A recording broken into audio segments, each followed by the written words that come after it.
चलिए good morning बच्चा and this is Umar Ahad and welcome to Franklin biology and classes. जैसे हमने लास्ट क्लास में ऑलरेडी देखा है, हमने ह्यूमन फिजियोलॉजी का सीरीज़ शुरू किया हुआ है to complete the physiology portion जो 11th में भी है एंड 12th में भी है। ठीक है, तो अभी हम 11th वाले पोर्शन को फिनिश कर रहे हैं। तो लास्ट क्लास में हमने शुरुआत की है पहले सिस्टम की जो है डाइजेस्टिव सिस्टम, और चैप्टर का नाम अगर देखा जाए तो डाइजेशन एंड एब्जॉर्प्शन चैप्टर का नाम है, जिसमें हमने लास्ट क्लास में समझा है कि न्यूट्रिशन का मतलब क्या होता है एंड न्यूट्रिशन के क्या टाइप्स होते हैं बेटा, तो वो हमने लास्ट क्लास में देखा था। ऑल्दो हमने लास्ट क्लास में वो समझा है, तो विथ एवरी क्लास आपको ऐसे नोट्स भी मिलते रहेंगे। तो जो नोट्स आप या तो स्क्रीनशॉट करें या कॉपी में लिख दीजिए, that is up to you, ताकि आपको बाद में इनको रिवाइज करने में एग्ज़ाम में कोई दिक्कत ना हो। ठीक है, तो जो हमने कल पढ़ा है ऑलरेडी, जिस चीज़ को हमने ऑलरेडी कल समझा है, तो उसको हम एक बार थ्योरेटिकली यहाँ से देख लेते हैं, फिर हम आज का नया टॉपिक शुरू करते हैं। ठीक है ना। तो लास्ट क्लास के अंदर हमने देखा था सबसे पहले न्यूट्रिशन क्या होता है। ठीक है, तो मैंने आपको बताया था हर एक एनिमल को बेटा एक न्यूट्रिशनल रिक्वायरमेंट होती है फॉर ग्रोथ, फॉर डेवलपमेंट और फॉर सर्वाइवल बेटा। और वो एनिमल उस न्यूट्रिशनल रिक्वायरमेंट को कैसे पूरा करेगा, उन न्यूट्रिएंट्स को कैसे ऑब्टेन करेगा बेटा, चाहे वो एसेंशियल सब्सटेंसेस हो या नॉन एसेंशियल हो बेटा, बॉडी के अंदर बनती हो या नहीं बनती हो, तो वो कैसे डेवलप करेगा, उनको कैसे ऑब्टेन करेगा। तो इस प्रोसेस को हमने क्या बोला था, न्यूट्रिशन बोला था। ठीक है ना। जैसे animals depend on readymade food for their nutritional requirement. तो एनिमल्स की प्रॉपर्टी है बेटा कि हमें फूड कहीं और से मिलता है, हम किसी और की बॉडी से, चाहे वो प्लांट की बॉडी हो, एनिमल की बॉडी हो, उसकी बॉडी से ऑब्टेन करते हैं अपने किनको न्यूट्रिएंट्स को, बिकॉज हम अपने न्यूट्रिएंट्स खुद नहीं बना सकते हैं, तो इसलिए रेडीमेड फूड हमें मिलता है बेटा। लेकिन प्लांट्स अपना फूड खुद बनाते हैं, तो उनके पास रेडीमेड मटीरियल्स नहीं होते हैं। ठीक है ना। Nutrition is the process by which animals obtain essential and non essential substances, जिनको हम क्या बोलते हैं, न्यूट्रिएंट्स बोलते हैं बेटा। ठीक है, तो न्यूट्रिशन क्या है, ये एक ऐसा तरीका है बेटा जिससे एनिमल क्या करेगा, अपनी न्यूट्रिशनल रिक्वायरमेंट पूरी करेगा या न्यूट्रिएंट्स को ऑब्टेन करेगा बेटा। The way by which organisms derive their nutrients is called as mode of nutrition. एक ऑर्गेनिज्म बेटा कैसे इन न्यूट्रिएंट्स को डिराइव करेगा, so that mode is called, that process is called as nutrition बेटा, और मोड ऑफ न्यूट्रिशन। तो दो टाइप्स का मोड ऑफ न्यूट्रिशन होता है, ऑटोट्रॉफिक है जिसको हम होलोफाइटिक भी बोलते हैं, एंड हेट्रोट्रॉफिक। अगर ऑर्गेनिज्म के पास कैपेबिलिटी है कि वो अपना खाना खुद बनाता है, so that is called as autotrophic mode of nutrition बेटा। So organism having capability to form their own food with the help of solar energy बेटा, इनको हम ऑटोट्रॉप्स बोलते हैं, एंड मोड ऑफ न्यूट्रिशन को हम ऑटोट्रॉफिक और होलोफाइटिक न्यूट्रिशन बोलते थे। एग्जाम्पल जैसे हमने लास्ट में देखा था क्लास में, प्लांट्स एंड यूग्लेना। और ऑटोट्रॉफिक न्यूट्रिशन भी दो तरीके का होता है, बेस्ड ऑन एनर्जी सोर्स क्या है। अगर एनर्जी सोर्स बेटा सनलाइट है, सोलर एनर्जी है, उसको हम फोटो ऑटोट्रॉफिक न्यूट्रिशन बोलते हैं बेटा। एंड अगर एनर्जी सोर्स बेटा ब्रेक डाउन ऑफ केमिकल की वजह से, जो बॉन्ड्स ब्रेक किए जाते हैं केमिकल्स में, उनसे जो निकलती हुई एनर्जी यूज़ की जा रही है, उसको हम कीमो ऑटोट्रॉफिक बोलते हैं, जो कॉमनली बैक्टीरियाज में देखने को मिलता है बेटा। हेट्रोट्रॉफिक क्या है, the organisms which cannot use free energy of our atmosphere to synthesize necessary organic compounds as food बेटा। मतलब ऐसे ऑर्गेनिजम्स जो सोलर एनर्जी को यूज़ नहीं करते हैं, जो एनवायरनमेंट की फ्री सोलर एनर्जी को यूटिलाइज नहीं कर पाते हैं, तो दैट मीन्स बेटा वो सोलर एनर्जी को यूटिलाइज करके अपनी एनर्जी, अपना फूड खुद तैयार नहीं कर सकते हैं, इनको हम क्या बोलते हैं, they are called as heterotrophs. And nutrition को हम क्या बोलते हैं, हेट्रोट्रॉफिक न्यूट्रिशन बोलते हैं बेटा। ठीक है ना। अब ये हेट्रोट्रॉप्स फिर अपना खाना कैसे डेवलप करते हैं, अपना न्यूट्रिशन कैसे डेवलप करते हैं, तो ये नॉर्मली फीड किन्हीं के ऊपर करते हैं, ऑटोट्रॉप्स करते हैं। जैसे सबसे पहले हर्बीवर होगा, तो हर्बीवर प्लांट को खाएगा, या हम डायरेक्टली प्लांट को खाएंगे बेटा, और फिर उस हर्बीवर को कोई और एनिमल खाएगा, तो ऐसे फूड चेन चलेगा। तो हर एक इसी तरीके से क्या करेगा, अपना अपना फूड ऑब्टेन करेगा। जैसे आप एक सिंपल सिंपलीफाइड डायग्राम दे सकते हैं, तो ये सनलाइट है, तो सनलाइट पड़ी बेटा, सोलर एनर्जी पड़ी प्लांट्स के ऊपर, तो प्लांट्स ने सोलर एनर्जी को यूज़ किया और अपना खाना खुद तैयार किया बेटा, सिंथेसाइज, अपना ऑर्गेनिक मॉलिक्यूल सिंथेसाइज करे, इनको हम ऑटोट्रॉप्स बोलेंगे। लेकिन ये जो यहाँ पे एनिमल है बेटा, ये एनिमल सोलर एनर्जी को एब्जॉर्ब नहीं कर सकता, ये फोटोसिंथेसिस नहीं कर सकता है। तो इसने क्या किया, जो एनर्जी प्लांट ने अपने स्टोर करी थी, उसी एनर्जी को बेटा इसने क्या किया, प्लांट के ऊपर फीड करके अपनी बॉडी में ट्रांसफ़र कर दिया। इनको हम क्या बोलते हैं, इनको हम हेट्रोट्रॉप्स बोलते हैं। क्लियर है बच्चा। तो ये भी हमने लास्ट क्लास में देखा था। अगर हम एनवायरनमेंट की बात करें तो एनवायरनमेंट में दो तरीके के कंपोनेंट्स होते हैं, biotic and abiotic. Biotic component का मतलब होता है living components of an environment, and abiotic का मतलब होता है dead components of an environment. Biotic component की अगर हम बात करते हैं तो हमें दो तरीके के बायोटिक कंपोनेंट्स मिलते हैं, जैसे ऑटोट्रॉफ्स जिनको हम प्रोड्यूसर्स भी बोलते हैं बेटा, एंड हेट्रोट्रॉफ्स बेटा, ठीक है ना। हेट्रोट्रॉफ्स कॉमनली दो तरीके के होते हैं, कंज्यूमर एंड डिकम्पोजर, जैसे हम लास्ट क्लास में देख ही चुके हैं। एंड डिकम्पोजर के बाद बेटा जो कंज्यूमर्स होते हैं they can be further of different types, जैसे कंज्यूमर हर्बीवर हो सकता है, कंज्यूमर कार्निवर हो सकता है, कंज्यूमर ओमनिवर हो सकता है, या कंज्यूमर डेट्रिवोर हो सकता है बेटा। तो चलिए देख लेते क्या है ये। तो ऑटोट्रॉफ्स क्या होते हैं बेटा, organisms which can synthesize their own complex energy rich organic molecules from simple inorganic molecules. For example green plant synthesize sugar from carbon dioxide and water. मतलब ऑटोट्रॉफ्स ऐसे ऑर्गेनिजम्स होते हैं बेटा जो कॉम्प्लेक्स ऑर्गेनिक मॉलिक्यूल्स को synthesize करते हैं। For example glucose एक कॉम्प्लेक्स ऑर्गेनिक मॉलिक्यूल है बेटा। तो ये ग्लूकोज को कैसे बनाते हैं प्लांट्स बेटा, ये वाटर को यूज़ करते हैं, कार्बन डाइऑक्साइड को यूज़ करते हैं इन प्रेजेंस ऑफ सनलाइट बेटा, और क्या करते हैं, अपना खाना खुद सिंथेसाइज करते हैं या अपनी एनर्जी खुद सिंथेसाइज करते हैं बेटा। तो ऐसे ऑर्गेनिजम्स को हम क्या बोलते हैं, ऑटोट्रॉफ्स बोलते हैं, जिसका एग्जाम्पल क्या आएगा, प्लांट एंड यूलेना आएगा, ठीक है। हेट्रोट्रॉफ्स क्या है बेटा, organisms who must obtain complex energy rich organic compounds from the bodies of other organism, चाहे वो डेड हो या अलाइव हो बेटा। जैसे हम करते हैं तो हमें एनर्जी डेवलपमेंट के लिए बेटा दूसरे एनिमल्स या दूसरे प्लांट्स के ऊपर फीड करना पड़ता है, ठीक है ना। तो जब हम उनके ऊपर फीड करते हैं बेटा तभी जाके उनकी एनर्जी हमारी बॉडी में क्या होती है, ट्रांसफ़र होती है। तो इसको हम हेट्रोट्रॉफिक मोड बोलते हैं बेटा। अब कंज्यूमर हमने देखा अलग अलग तरीके के होते हैं, जैसे एक कंज्यूमर है हर्बीवर बेटा, जो किन के ऊपर फीड करता है, प्लांट्स के ऊपर फीड करता है बेटा, ठीक है। दूसरा होता है कार्निवर, इनको हम मीट ईटर्स भी बोलते हैं, जो किसके ऊपर फीड करते हैं बेटा, वो एनिमल टिश्यूज़ के ऊपर फीड करते हैं, ठीक है। वैसे ही आप ओमनिवर देखेंगे, जैसे हमने लास्ट क्लास में ऑलरेडी पढ़ा था, तो ओमनिवर बेटा प्लांट्स के ऊपर भी एंड एनिमल्स के ऊपर भी फीड करता है। It can feed both on plants and animal, जैसे ह्यूमंस है, जैसे रैकून्स है। अब डिकम्पोजर्स क्या होते हैं बेटा, some heterotrophs consume the dead organic matter and in doing so carry natural process of decomposition, they are called as decomposers. मैंने आपको लास्ट क्लास में भी बोला था डेट्रिवर एंड डिकम्पोजर में डिफरेंस क्या है। डिकम्पोजर बेटा फूड का डाइजेशन बॉडी के बाहर करता है, मतलब उसकी बॉडी से बाहर एंजाइम आएंगे, फूड बॉडी के बाहर डाइजेस्ट होगा और फिर उस डाइजेस्टेड फूड को वो एब्जॉर्ब करेगा बेटा। तो इनको हम डिकम्पोजर्स बोलते हैं। और डिकम्पोजर क्या करते हैं बेटा, ये डेड ऑर्गेनिक मैटर का डिकम्पोजिशन करते हैं बेटा, ठीक है ना।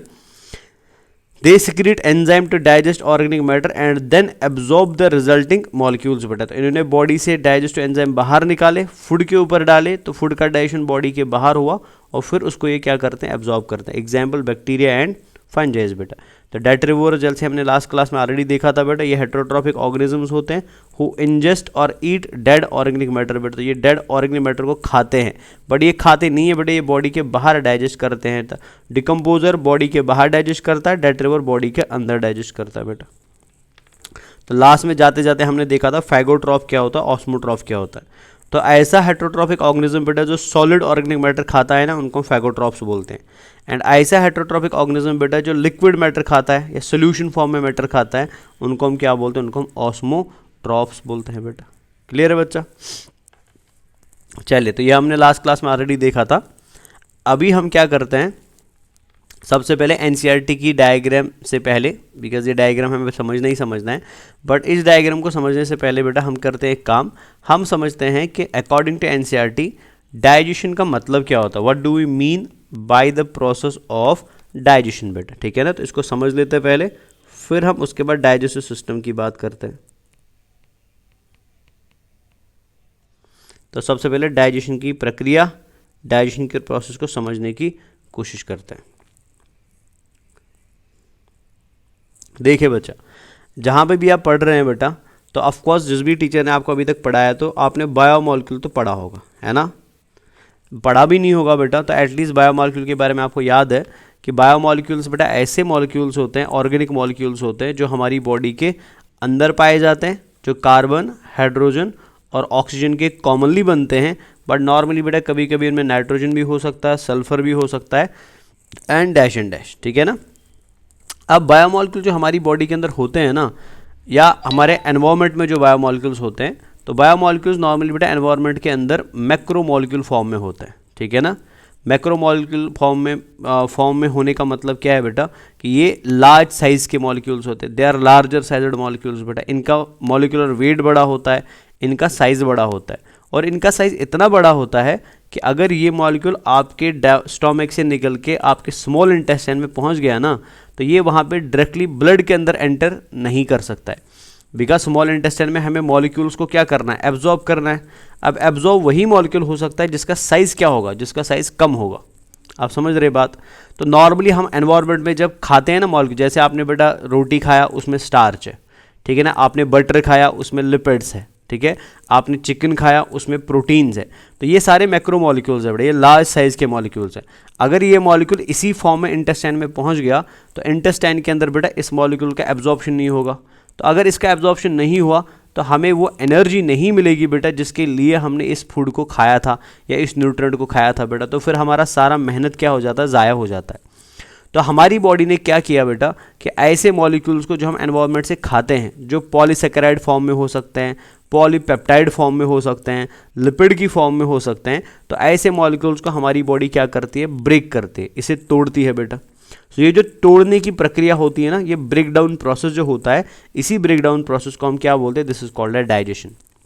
तो मतलब क्या है इसका कि अगर मेरे को डाइजेशन को अच्छे से एक्सप्लेन करना है, जैसे एनसीईआरटी में भी एक्सप्लेन किया हुआ है, तो हम बोल सकते हैं बेटा कि डाइजेशन जो है, डाइजेशन एक ऐसा प्रोसेस है बेटा जहाँ पे हम क्या करते हैं, ब्रेक डाउन करते हैं फूड का, ठीक है, ब्रेक डाउन करते हैं लार्ज मॉलिक्यूल्स का बेटा, ब्रेक डाउन करते हैं कॉम्प्लेक्स फूड का। और ये ब्रेक डाउन जो हम करते हैं, ये जो हम फूड को तोड़ते हैं ना, ये दो तरीके से हम ब्रेक करते हैं बेटा। एक को हम नाम देते हैं मैकेनिकल प्रोसेस, मैकेनिकल प्रोसेस, ठीक है बच्चा, एंड दूसरे को हम नाम देते हैं बायोकेमिकल प्रोसेस बेटा, बायोकेमिकल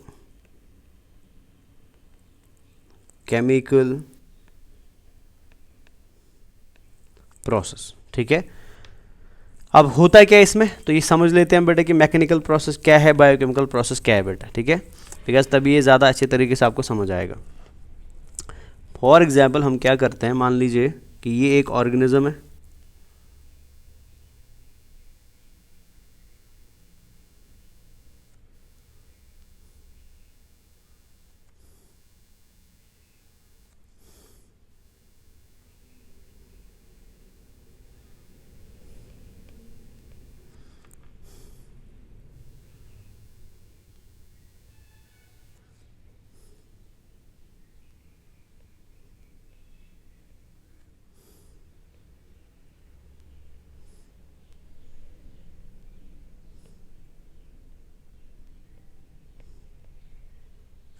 मान लीजिए फॉर एग्जाम्पल एक ऑर्गेनिज्म है, हम इसको समझने के लिए डायग्राम बना रहे हैं।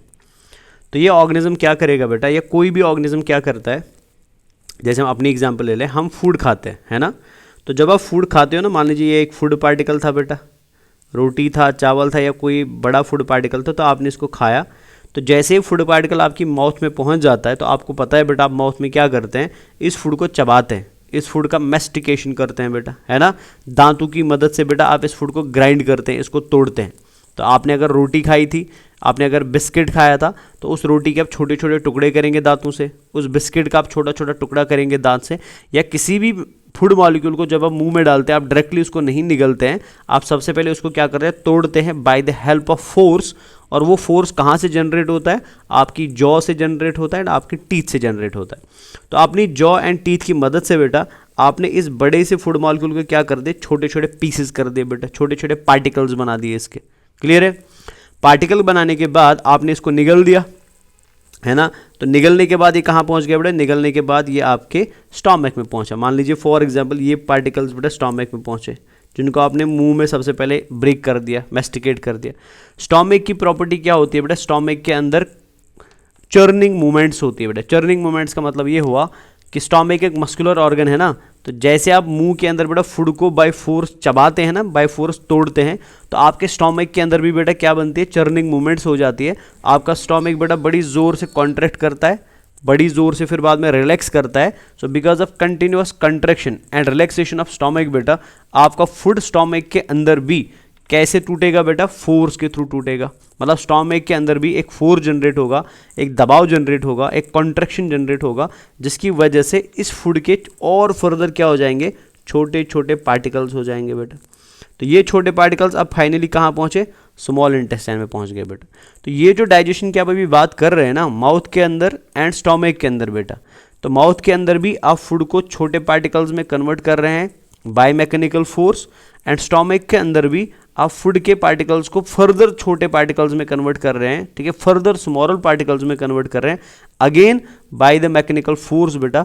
तो अगर डाइजेशन की प्रोसेस, अगर फूड का ब्रेकडाउन हो रहा है bye the help of mechanical force बेटा, तो ऐसी डाइजेशन को हम क्या बोलते हैं, मैकेनिकल डाइजेशन बोलते हैं, या इसको मैकेनिकल प्रोसेस बोल सकते हो बेटा। तो मतलब आपने किया क्या बच्चा, आपके पास एक कॉम्प्लेक्स फूड मॉलिक्यूल था, तो आपने उस कॉम्प्लेक्स फूड मॉलिक्यूल को छोटे छोटे पार्टिकल्स में तोड़ दिया, और ये तोड़ने का काम आपने दो जगह किया, माउथ में किया एंड स्टोमक में किया। तो माउथ के अंदर आपने दांत की मदद से, टीथ की मदद से इसे तोड़ा, स्टोमक के अंदर बेटा आपने मस्कुलर वॉल्स या मस्कुलर कॉन्ट्रैक्शन की वजह से इसने तोड़ा। आपने यहाँ पे किसी एंजाइम का यूज़ नहीं किया, आप यहाँ पे फोर्स का यूज़ कर रहे हैं बेटा, मैकेनिकल फोर्स का यूज़ कर रहे हैं। तो ऐसी डाइजेशन को हम बोलते हैं मैकेनिकल डाइजेशन, या इसको हम मैकेनिकल प्रोसेस बोल सकते हैं। ये क्लियर है। अब दूसरी चीज़ आपको ऑलरेडी पता है बेटा कि आपकी बॉडी के अंदर जो डाइजेस्टिव ट्रैक्ट होता है ना, तो डाइजेस्टिव ट्रैक्ट में हमेशा बहुत सारे एंजाइम्स पाए जाते हैं बेटा, ठीक है ना। और ये एंजाइम कहाँ से आते हैं, ये ग्लैंड से आते हैं। जैसे मान लो फॉर एग्जांपल आपकी बॉडी में यहाँ पे एक ग्लैंड है बेटा, जिस ग्लैंड को हम क्या बोलते हैं, जिसको हम नाम देते हैं पैरोटिड ग्लैंड बेटा, ठीक है ना। तो पैरोटिड ग्लैंड क्या करेगा बेटा, ये सलाइवा प्रोडक्शन करेगा। अब इस सलाइवा के अंदर एंजाइम होंगे बेटा, ठीक है, जैसे एमाइलेस होगा या जाइमेस एंजाइम जिसे बोलते हैं बेटा। तो ये फूड के थ्रू, ये ग्लैंड के थ्रू बेटा जब एंजाइम निकलेगा, तो वो एंजाइम कहाँ पे आएगा, वो एंजाइम आपके माउथ में आएगा। तो माउथ में तो ऑलरेडी मैकेनिकल डाइजेशन चल ही रहा है, लेकिन मैकेनिकल डाइजेशन के साथ साथ बेटा क्या होगा, इस फूड के साथ जब एंजाइम मिक्सअप हो जाएंगे ना, तो because of mixing up of enzymes with the food, enzyme भी क्या करेगा, वो भी फूड को डाइजेस्ट करेगा। लेकिन एंजाइम फूड को डाइजेस्ट मैकेनिकल फोर्स से नहीं करेगा, एंजाइम फूड को डाइजेस्ट करेगा बाय केमिकल प्रोसेस बेटा। वो बॉन्ड्स को तोड़ के फूड को क्या करेगा, फर्दर छोटे पार्टिकल्स में कन्वर्ट कर देगा बेटा। वैसे ही जब आप स्टोमक के अंदर पहुंचेंगे, तो स्टोमक की इनर वॉल में बेटा आपको बहुत सारे ग्लैंड्स मिलते हैं, जिनको हम गैस्ट्रिक ग्लैंड्स बोलते हैं बेटा। तो गैस्ट्रिक ग्लैंड्स क्या निकालते हैं, वो गैस्ट्रिक जूस निकालते हैं। तो जैसे गैस्ट्रिक जूस निकलेगा, अगेन बेटा वो जूस या वो एंजाइम किससे मिक्सअप हो जाएंगे, फूड के साथ मिक्सअप हो जाएंगे, एंड वो अगेन फूड को क्या करेंगे, डाइजेस्ट करेंगे। बट यहाँ पे अगेन क्या हो रहा है, digestion bye the help of enzyme हो रहा है बेटा। सिमिलरली जब आप स्मॉल इंटेस्टाइन में पहुंचेंगे, तो स्मॉल इंटेस्टाइन के अंदर आपको मिलते हैं इंटेस्टाइनल ग्लैंड्स बेटा। तो इंटेस्टाइनल ग्लैंड क्या निकालते हैं, वो इंटेस्टाइनल जूस निकालते हैं। और अगेन बेटा इंटेस्टाइनल जूस में क्या होंगे, एंजाइम्स होंगे। वो एंजाइम बेटा फर्दर फूड को डाइजेस्ट करेंगे, but again digestion mechanical force से नहीं होगा, but by break down of bond होगा, बाय केमिकल प्रोसेस होगा बेटा। आप समझ रहे ना। तो ऐसी डाइजेशन बच्चा जहाँ पे एंजाइम्स को यूज़ किया जाता है for the break down of food, ऐसी डाइजेशन को हम बोलते हैं केमिकल डाइजेशन, या इसे आप क्या बोल सकते हैं, बायोकेमिकल और केमिकल प्रोसेस बोल सकते हैं, ठीक है ना। इसके अलावा भी और ग्लैंड्स है, जैसे लिवर है, जैसे पेनक्रियाज है। तो मैंने शॉर्ट में कुछ ग्लैंड्स का भी आपको नाम बताया। तो मतलब इन जनरल अगर आप देखेंगे, तो हमारी बॉडी के अंदर जो फूड का डाइजेशन होता है, डाइजेशन दो तरीके से होता है। या तो वो मैकेनिकल फोर्स से होगा, जैसे आपने माउथ एंड स्टोमक के अंदर देखा, या तो एंजाइम की मदद से होगा, जैसे आप माउथ में देखेंगे, स्टोमक में देखेंगे, एंड स्मॉल इंटेस्टाइन में देखेंगे बेटा। So this process of digestion बेटा, if it is occurring by the help of mechanical force, इसको आप मैकेनिकल डाइजेशन बोलेंगे या मैकेनिकल प्रोसेस बोलेंगे। If it is occurring by the help of enzymes, इसको हम बायोकेमिकल और शॉर्ट में केमिकल प्रोसेस बोलेंगे। तो अगर मेरे को इस बेसिस पे डाइजेशन को डिफाइन करना हो, तो मैं कैसे डिफाइन कर सकता हूँ डाइजेशन को, तो हम सिंपल में ऐसे बोल सकते हैं बच्चा कि हमारे पास क्या है बेटा, हमारे पास एक कॉम्प्लेक्स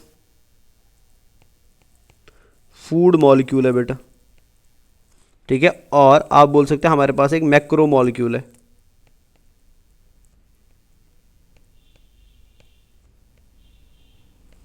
हमारे पास एक मैक्रो मॉलिक्यूल है, ठीक है ना। तो हम कर क्या रहे हैं बच्चा,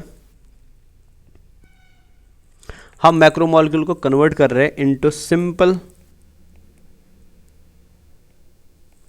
इनटू सिंपल मॉलिक्यूल। लेकिन ये सिंपल मॉलिक्यूल कैसा होना चाहिए, ये इतना छोटा होना चाहिए, इतना स्मॉल होना चाहिए कि ये इंटेस्टाइन के अंदर इजीली क्या हो सके, ब्लड के अंदर एब्जॉर्ब हो सके बेटा। इसका साइज स्मॉलर होना चाहिए बेटा, ठीक है। तो ये होना चाहिए सिंपल एब्जॉर्बेबल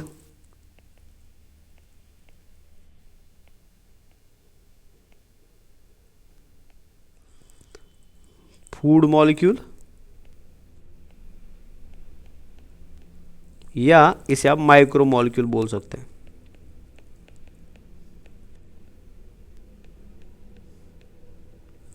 ठीक है ना बच्चा। तो ये जो प्रोसेस यहाँ पे चल रहा है ना, आप एक कॉम्प्लेक्स मॉलिक्यूल को कन्वर्ट कर रहे हैं सिंपल मॉलिक्यूल में, आप एक मैक्रो मॉलिक्यूल को कन्वर्ट कर रहे हैं माइक्रो मॉलिक्यूल में, आप एक नॉन एब्जॉर्बेबल मॉलिक्यूल को कन्वर्ट कर रहे हैं एब्जॉर्बेबल मॉलिक्यूल में बेटा। लेकिन ये जो करेंगे ना, ये दो तरीके से करेंगे, या तो मैकेनिकल तरीके से करेंगे या तो बायोकेमिकल तरीके से करेंगे। So this conversion is called as digestion बेटा। इसी को हम क्या बोलते हैं, डाइजेशन बोलते हैं। अब केमिकल डाइजेशन को अगर मैं यहाँ पे एक्सप्लेन करूँ तो केमिकल डाइजेशन में हम क्या यूज़ करते हैं बेटा, हम एंजाइम्स यूज़ करते हैं, एंजाइम्स यूज़ करते हैं बेटा, ठीक है ना।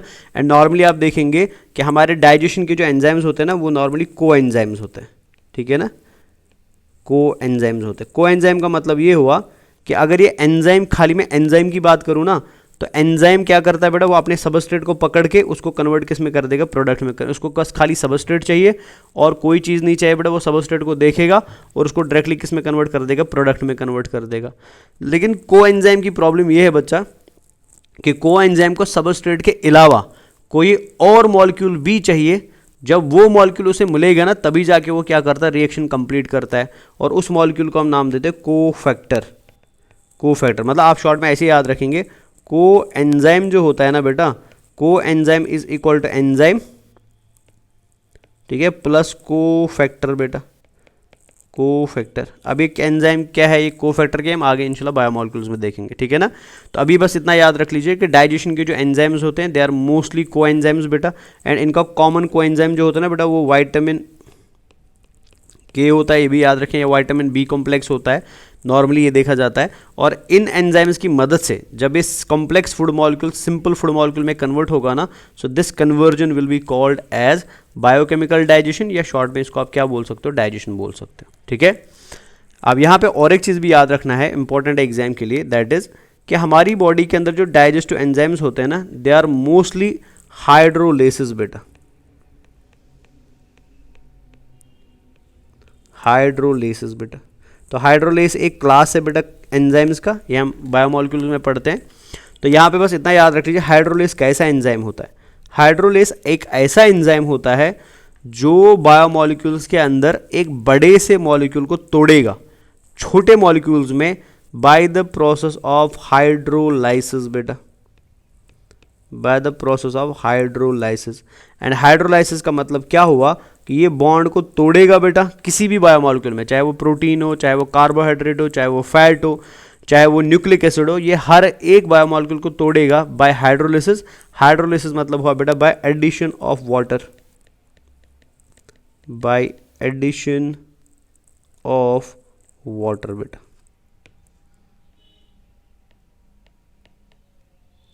Bye addition of water. तो ऐसे एंजाइम्स बेटा जो बॉन्ड्स को तोड़ते हैं by the addition of water molecule, ऐसे एंजाइम्स को हम क्या बोलते हैं, इनको हम हाइड्रोलाइसिस बोलते हैं। एंड इस प्रोसेस को हम क्या बोलते हैं, this is called as hydrolysis. So that means बेटा हमारी बॉडी के अंदर जब भी डाइजेशन होगा ना, तो डाइजेशन में बेटा बड़ा इंपॉर्टेंट रोल प्ले कौन करता है, वाटर मॉलिक्यूल प्ले करता है बेटा। बिकॉज अगर आपकी बॉडी में प्रॉपर कंसंट्रेशन में वाटर प्रेजेंट है, तभी जाके आपकी बॉडी में क्या हो सकता है बेटा, केमिकल प्रोसेस ऑफ डाइजेशन हो सकता है। बिकॉज आपकी बॉडी के अंदर जितने भी डाइजेस्टिव एंजाइम्स हैं, चाहे वो प्रोटीन को तोड़ने वाले हैं, फैट को तोड़ने वाले हैं, लिपिड को तोड़ने वाले हैं, डीएनए आरएनए को तोड़ने वाले बेटा, वो सब क्या होते हैं, वो हाइड्रोलाइसिस होते हैं। वो वाटर को यूज करके, वाटर को ऐड करके बेटा बॉन्ड के ऊपर क्या करते हैं, मॉलिक्यूल्स को तोड़ते हैं बेटा। That's why they are called as hydrolysis बेटा। क्लियर है। तो आई होप डेफिनेशन डाइजेशन का क्या है, आई होप ये आपको समझ आ गया बेटा, ठीक है ना। तो इसमें मेरे हिसाब से आई थिंक होपफुली इसमें किसी को कभी प्रॉब्लम अब नहीं होगा कि डाइजेशन क्या होता है, मैकेनिकल डाइजेशन का मतलब क्या होता है और केमिकल डाइजेशन का मतलब क्या होता है। तो I hope this is clear to everyone बच्चा, ठीक है। अब आगे बढ़ते हैं हम। अब मैंने आपको अभी एक पिक्चर दिखाया था, ठीक है ना। ये पिक्चर की हम पहले थोड़ा डिस्कस कर लेते हैं। तो ये पिक्चर एनसीईआरटी का है और एग्जाम के लिए बड़ा इंपॉर्टेंट है बेटा। तो इस पिक्चर में हमें लेबलिंग याद रखना है कि लेबलिंग में मतलब कौन सा ऑर्गन कहाँ कहाँ पे है, एंड प्लस इसी पिक्चर से हम समझने की कोशिश करेंगे कि डाइजेस्टिव सिस्टम क्या होता है। ठीक है, तो सबसे पहले तो आप ये याद रखेंगे कि डाइजेस्टिव सिस्टम का मतलब क्या है बेटा। तो डाइजेस्टिव सिस्टम मैं बोल सकता हूँ, डाइजेस्टिव सिस्टम हमारी बॉडी का एक ऐसा ग्रुप ऑफ ऑर्गन्स है या एक ऐसा कॉम्बिनेशन ऑफ ऑर्गन्स है बेटा जिनका काम क्या होता है, कॉम्प्लेक्स फूड को क्या करना, सिंपल फूड में कन्वर्ट करना। सो दैट ग्रुप ऑफ ऑर्गन्स जो हमारी बॉडी में काम करते हैं बेटा डाइजेशन का, so that group of organs is called as digestive system. तो सिंपल में याद रखना डाइजेस्टिव सिस्टम क्या है। तो डाइजेस्टिव सिस्टम एक ग्रुप ऑफ ऑर्गन्स है जिनको हम अभी देखेंगे कौन कौन सा ऑर्गन होता है बेटा, जिनका मिल के काम क्या होता है। इनका मिल के काम ये होता है, ये कॉम्प्लेक्स फूड का कन्वर्जन कराते हैं, किस में, सिंपल फूड में, by mechanical and chemical process. Clear है।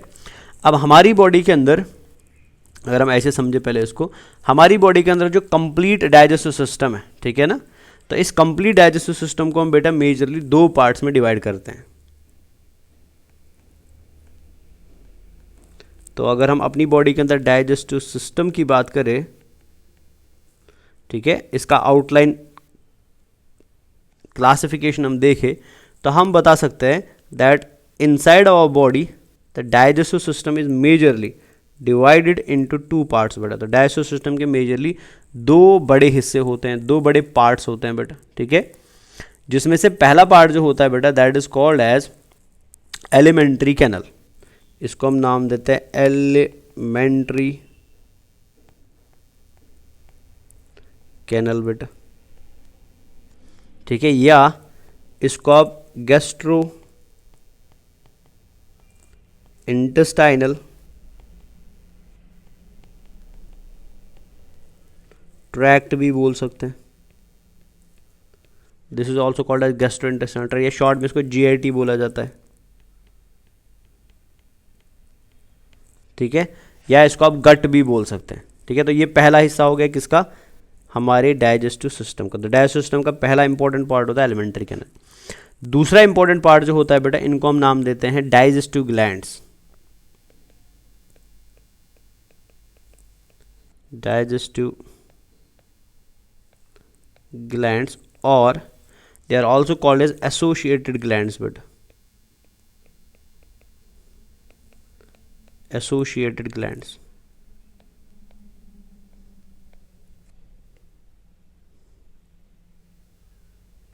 ठीक है, चलिए बेटा, तो हम बात कर रहे थे डाइजेस्टिव सिस्टम की। तो डाइजेस्टिव सिस्टम को मेजरली दो पार्ट्स में डिवाइड करते हैं। एक को हम बोलते हैं एलिमेंट्री कैनल, या this is also called as gastro intestinal tract. ठीक है ना, एंड दूसरे को हम क्या बोलते हैं, डाइजेस्टिव ग्लैंड बोलते हैं, या इनको हम एसोसिएटेड ग्लैंड्स भी बोलते हैं। तो सबसे पहले हम इस वाले पोर्शन पे क्या करते हैं, फोकस करते हैं। ठीक है, अब एलिमेंट्री कैनल जो है इनको हम डिटेल में बाद में पढ़ेंगे, पूरा एक एक पार्ट को हम अलग से पढ़ने वाले हैं। बट अभी बस इतना आप याद रख लीजिए कि what actually alimentary canal is. Alimentary canal actually हम किसे बोलते हैं, ठीक है ना। तो एलिमेंट्री कैनल को हम डिफाइन करने के हम बोलते हैं बेटा, एलिमेंट्री कैनल जो है एक लॉन्ग ट्यूब है बेटा। ठीक है, ये एक लॉन्ग स्ट्रक्चर है जो शुरू होता है माउथ से और ख़त्म होता है एनस पे। तो सिंपल में इतना आप अभी याद रख लीजिए। तो गैस्ट्रोइंटेस्टाइनल ट्रैक्ट जो है या एलिमेंट्री कैनल जो है बेटा, अगर हम इसे एक्सप्लेन करें तो हम बोल सकते हैं बच्चा कि एलिमेंट्री कैनल जो है, alimentary canal is a long tube. ठीक है ना, ऑल्दो इसको हम ट्यूब नहीं बोलते, एक्चुअल में कैनल है, बिकॉज ट्यूब एक ऐसा स्ट्रक्चर होता है बेटा जो एक साइड से ओपन होता है, दूसरे साइड से क्लोज होता है। बट ये दोनों साइड से ओपन है बेटा बिकॉज इसमें माउथ एंड एनस है। तो आप दो में से अभी इतना याद रख लीजिए कि एलिमेंट्री कैनाल एक कैनाल है बेटा, या ये एक ट्यूब है जिसकी शुरुआत होती है माउथ से और जो ख़त्म कहाँ पे होता है बेटा, एनस पे होता है। तो ये जो लंबा ट्यूब है बेटा जिसका राउंड अबाउट 6 to 9 मीटर्स का लेंथ होता है, तो दिस लॉन्ग ट्यूब बेटा जिसका लेंथ 6 to 9 मीटर्स है, जो शुरू हुआ माउथ पे एंड ख़त्म हुआ एनस पे बेटा, इसको हम क्या बोलते हैं, this is called as alimentary canal. ठीक है ना। अब एलिमेंट्री कैनल जो है, एलिमेंट्री कैनल में हमें क्या क्या स्ट्रक्चर देखने को मिलते हैं। ठीक है ना, तो एलिमेंट्री कैनल को हम डिवाइड करते हैं बेटा 3 मेजर पार्ट्स में। ठीक है ना, 3 मेजर पार्ट्स में हम इसको डिवाइड करते हैं। फर्स्ट पार्ट को हम नाम देते हैं फोरगट, सेकेंड को हम बोलते हैं मिडगट, एंड थर्ड को हम बोलते हैं बेटा हाइंडगट। ठीक है ना, तो फोरगट में क्या क्या आता है, फोरगट में आता है माउथ, वेस्टिब्यूल एंड फायरिंग्स। अब माउथ क्या है, वेस्टिब्यूल क्या है, फायरिंग्स क्या है, ओरल कैविटी क्या है ये हम बाद में अलग से एक्सप्लेन करके पढ़ेंगे, बस अभी इतना याद रख लीजिए। फोरगट के अंदर बेटा फोरगट एक्टोडर्मल इन ऑरिजिन है, ये एक्टोडर्म जर्म लेयर से बनता है। आई होप आपने अभी तक जर्म लेयर पढ़ लिया होगा। 3 जर्म लेयर्स होती है बेटा, एक्टोडर्म, मीजोडर्म एंड एंडोडर्म। तो हमारा फोरगट कहाँ से बनता है? एक्टोडर्म से बनता है। एंड फोरगट में आता है माउथ आता है, वेस्टिब्यूल आता है एंड फेरिंक्स आता है। मिडगट की जब हम बात करते हैं ये एंडोडर्मल इन ऑरिजिन होता है, ये एंडोडर्म से बनता है बेटा, और इसके अंदर आता है oesophagus, stomach, small intestine and large intestine. And finally बेटा hindgut again ectodermal in origin होता है, इसमें एनल कैनाल आता है एंड एनएस आता है। तो इन जनरल अगर आप देखेंगे ना बच्चा, तो एलिमेंट्री कैनाल की शुरुआत कहाँ से हुई? माउथ से हुई। एंड एलिमेंट्री कैनाल खत्म कहाँ पे हुआ? एनएस पे हुआ बेटा। तो ये जितना भी इसके बीच में पाया जा रहा है बेटा, ये जितने भी ऑर्गन्स इसके बीच में पाए जा रहे हैं, ये सब मिलके क्या बनाते हैं? डाइजेस्टिव ट्रैक्ट का एक पार्ट बनाते हैं, जिस पार्ट को हम क्या बोलते हैं? एलिमेंट्री कैनल और गैस्ट्रो इंटेस्टाइनल ट्रैक्ट भी बोलते हैं बच्चा। अब बिकॉज एलिमेंट्री कैनल के अंदर मैकेनिकल डाइजेशन 2 जगह होता है, एंड बाकी रिमेनिंग जगह पे बेटा क्या होता है? केमिकल डाइजेशन होता है। एंड केमिकल डाइजेशन के लिए एंजाइम का होना बहुत ज़रूरी है, और एंजाइम बनाने के लिए बेटा ग्लैंड का होना बहुत ज़रूरी है। तो इस वजह से बेटा हमारे डाइजेस्टिव ट्रैक्ट के अंदर आपको हमेशा क्या मिलते हैं? जुड़े हुए ग्लैंड्स मिलते हैं, जिनको आप शॉर्ट में एसोसिएटेड ग्लैंड्स बोलते हैं बेटा, या डाइजेस्टिव ग्लैंड्स बोलते हैं। तो कौन कौन सा डाइजेस्टिव ग्लैंड मिलता है? सलाइवरी ग्लैंड मिलता है आपके माउथ के आसपास बेटा, ठीक है ना। गैस्ट्रिक ग्लैंड मिलता है स्टोमक के अंदर बेटा। इंटेस्टाइनल ग्लैंड मिलता है स्मॉल इंटेस्टाइन के अंदर। एंड इसके अलावा बेटा आपको लिवर मिलेगा और पेनक्रियास मिलेगा। तो इन सब को हम क्या बोलते हैं? They all are called as associated glands बच्चा, ठीक है ना। तो ये आउटलाइन किसका हो गया? डाइजेस्टिव सिस्टम को। तो अभी आप इतना याद रखेंगे, डाइजेस्टिव सिस्टम को समझने के लिए हमने डाइजेस्टिव सिस्टम को 2 पार्ट्स में डिवाइड किया, ग्लैंडुलर पार्ट में एंड नॉन ग्लैंडुलर पार्ट में। नॉन ग्लैंडुलर पार्ट को हम एलिमेंट्री कैनल या गैस्ट्रोइंटेस्टाइनल ट्रैक्ट बोलते हैं, एंड ग्लैंडुलर पार्ट को हम डाइजेस्टिव ग्लैंड्स और एसोसिएटेड ग्लैंड्स बोलते हैं। एलिमेंट्री कैनल को मेजरली हम 3 पार्ट्स में डिवाइड करते हैं, फोरगट, मिडगट एंड हेडगट। फोरगट के अंदर माउथ, वेस्टिब्यूल एंड फेरिंक्स आता है। मिडगट में oesophagus, stomach, small intestine and large intestine आता है। एंड हाइंडगट के अंदर एनल कैनाल एंड एनएस आता है। केमिकल डाइजेशन के लिए एंजाइम का होना ज़रूरी है, एंजाइम बनाने के लिए ग्लैंड का होना ज़रूरी है। तो जो ग्लैंड्स डाइजेशन में यूज़ होते हैं बेटा, उनको हम डाइजेस्टिव और एसोसिएटेड ग्लैंड्स बोलते हैं, जिसमें से सलाइवरी ग्लैंड होगा, गैस्ट्रिक ग्लैंड होगा, इंटेस्टाइनल ग्लैंड होगा, एंड इसके अलावा लिवर एंड पेनक्रियास पाया जाता है बच्चा, ठीक है। तो आई होप ये आउटलाइन क्लासिफिकेशन क्लियर हो गया। अब हम आते हैं एनसीईआरटी की डायग्राम के ऊपर, जिसको समझना भी है, लेबलिंग भी याद रखनी है बेटा। तो आप यहाँ पे क्लियरली देख सकते हैं, तो ये ओपनिंग है यहाँ पे बेटा। तो ये पार्ट जो आपको यहाँ पे दिखाई दे रहा है, इसको हम बोलते हैं ओरल कैविटी और बकल कैविटी। लेकिन ओरल और बकल कैविटी की जो ओपनिंग होती है बेटा, इसकी ओपनिंग को हम क्या बोलते हैं? इसकी ओपनिंग को हम माउथ बोलते हैं। माउथ के बाद बेटा आपको फेरिंक्स मिलेगा, ठीक है ना। फेरिंक्स के बाद आपको ये ईसोफेगस मिलता है, तो ये वाला पार्ट ईसोफेगस हो गया। ईसोफेगस के बाद बेटा आपको ये बैग लाइक स्ट्रक्चर मिलता है, जहाँ पे दूसरी बार मैकेनिकल डाइजेशन होगा, इसको हम स्टोमक बोलते हैं। तो यहाँ पे मैकेनिकल डाइजेशन भी होता है, केमिकल डाइजेशन भी होता है, ठीक है, ये दोनों याद रखना है। इसको हम स्टोमक बोलते हैं बेटा। तो स्टोमक के आसपास बेटा आपको क्या दिखाई देता है? यहाँ पे एक एसेसरी ग्लैंड दिखाई देता है, जिसको हम क्या बोलते हैं? जिसे हम लिवर बोलते हैं बेटा। एंड लिवर के साथ ही कौन चिपका रहता है? गॉल ब्लैडर रहता है। तो ये पार्ट जो बड़ा सा आपको दिखाई देता है, this is liver. And liver के पीछे, हम इसको बाद में अलग से भी पढ़ेंगे, इसके पीछे कौन रहता है? गॉल ब्लैडर रहता है। तो यहाँ पे आप क्लियरली देख लीजिए बेटा, लिवर एंड गॉल ब्लैडर दोनों कहाँ पे खुलते हैं? वो स्टोमक में नहीं खुलते हैं, वो स्मॉल इंटेस्टाइन के पहले हिस्से में खुलते हैं, जिसको हम क्या बोलते हैं? ड्यूडेनम बोलते हैं। तो स्मॉल इंटेस्टाइन को अगर आप देखेंगे ना, स्मॉल इंटेस्टाइन को बेटा हम 3 पार्ट्स में डिवाइड करते हैं। एक होता है ड्यूडेनम, दूसरा होता है जेजुनम एंड तीसरा होता है इलियम बेटा। तो ये तीनों पार्ट्स किसके होते हैं? These are parts of small intestine बेटा। Duodenum is the first part of small intestine, jejunum is the second part of small intestine and ileum is the third part of small intestine. तो small intestine के 3 हिस्से होते हैं बेटा। तो वो हिस्सा जो स्टोमक के साथ जुड़ा है, उसको हम ड्यूडेनम बोलते हैं। वो हिस्सा जो लार्ज इंटेस्टाइन के साथ जुड़ा है, उसको हम इलियम बोलते हैं। और वो हिस्सा जो ड्यूडेनम और इलियम के बीच में होता है बेटा, उसको हम क्या नाम देते हैं? उसको हम जेजुनम नाम देते हैं। तो अभी इतना याद रख लीजिए, स्मॉल इंटेस्टाइन के 3 पार्ट्स पाए जाते हैं, duodenum, jejunum and ileum. Small intestine आगे जाके जुड़ता है बेटा इस लार्ज स्ट्रक्चर से बेटा, ठीक है, जो आपको यहाँ से दिखाई दे रहा है, इसको हम लार्ज इंटेस्टाइन बोलते हैं बेटा। ये लार्ज इंटेस्टाइन हो गया, ठीक है ना। और लार्ज इंटेस्टाइन को भी हम समझने के लिए अलग अलग पार्ट्स में डिवाइड करते हैं बेटा। जैसे फॉर एग्जांपल पहला पार्ट जो लार्ज इंटेस्टाइन का होता है, इसको हम सीकम बोलते हैं बेटा। तो ये वाला हिस्सा जो आपको दिखाई दे रहा है ना, this is called as caecum बेटा। इतना वाला हिस्सा ही सीकम हो गया।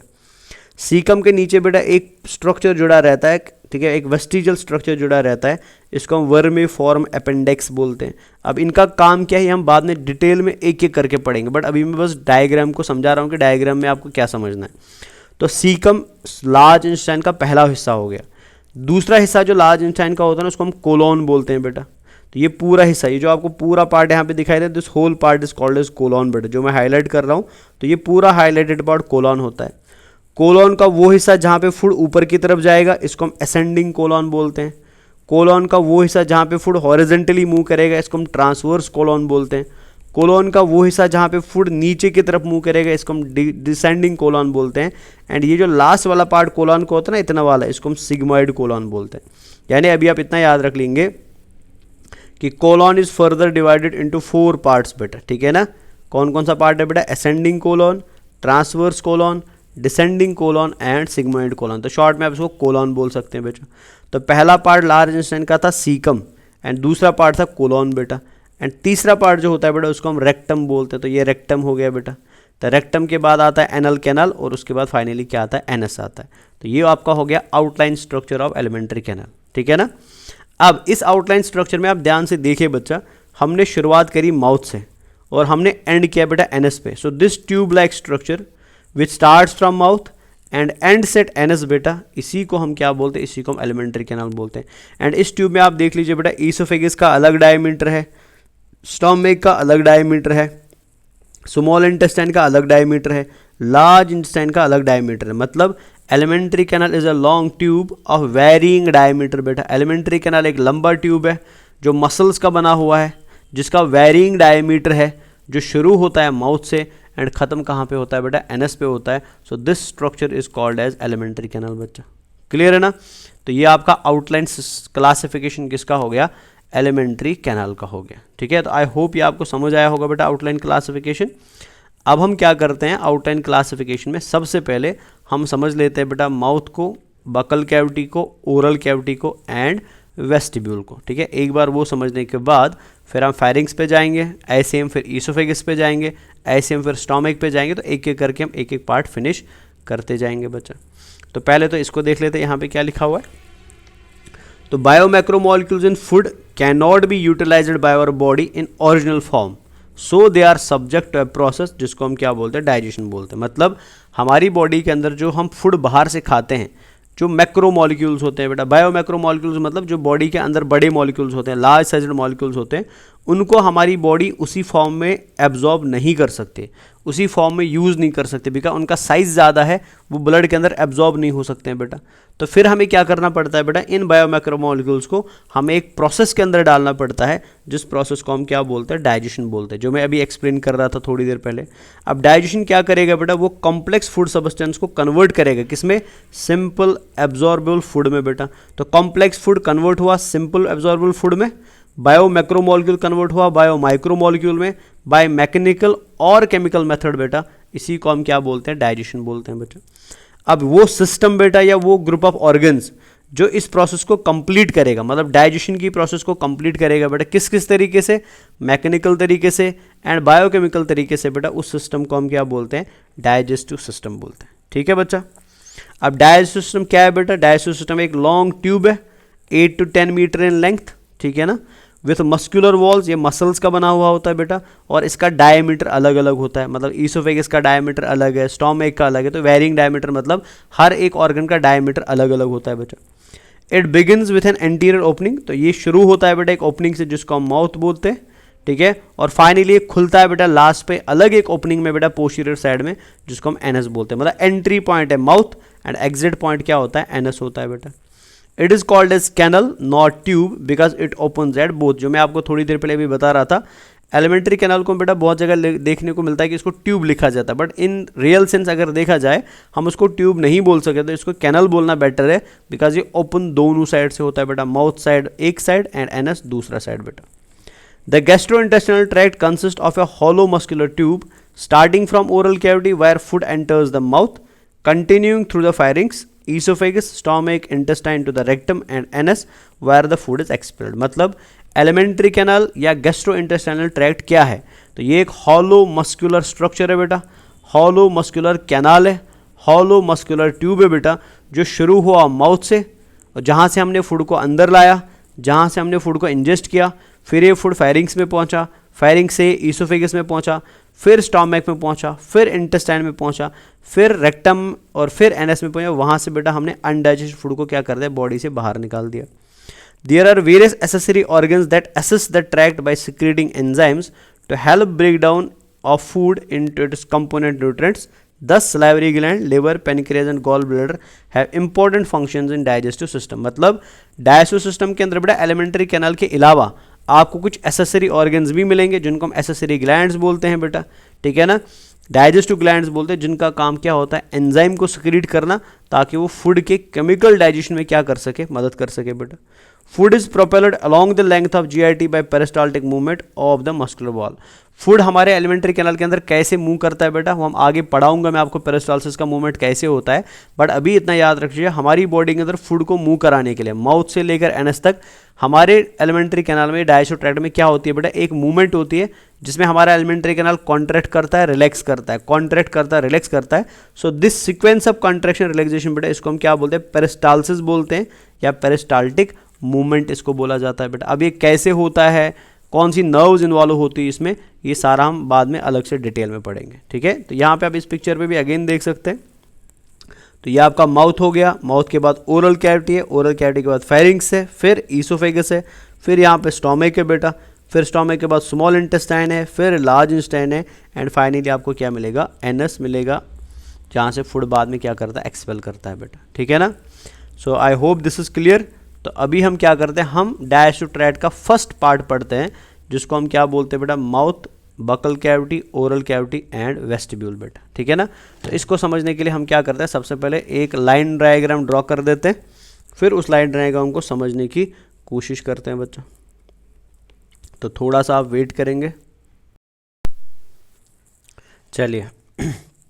तो अभी हम समझ लेते हैं सबसे पहले कि एलिमेंट्री कैनाल के फर्स्ट पार्ट जो माउथ, जिसको हम नॉर्मली बहुत बार सुन चुके हैं, माउथ माउथ माउथ, रियलिटी में माउथ क्या होता है, कहाँ होता है और कैसा पाया जाता है बेटा, ठीक है ना। तो जब हम माउथ को डिफाइन करते हैं ना बायोलॉजी के अंदर, तो हम बोलते हैं माउथ जो होता है बेटा, माउथ एक ट्रांसवर्स स्लिट होता है, ठीक है ना। तो माउथ को जब हम डिफाइन करते हैं तो हम बोलते हैं माउथ रियलिटी में क्या है, माउथ एक ट्रांसवर्स स्लिट है बेटा। ट्रांसवर्स मतलब ट्रांसवर्स बेटा हॉरिजॉन्टल, स्लिट का मतलब कट होता है बेटा, ठीक है ना। जो कहाँ पे पाया जाता है, जो हमारी बॉडी के अंदर एंटीरियर साइड में पाया जाता है, या मैं प्रॉपर्ली बोलूँ तो मैं बोल सकता हूँ बेटा वेंट्रल साइड में पाया जाता है।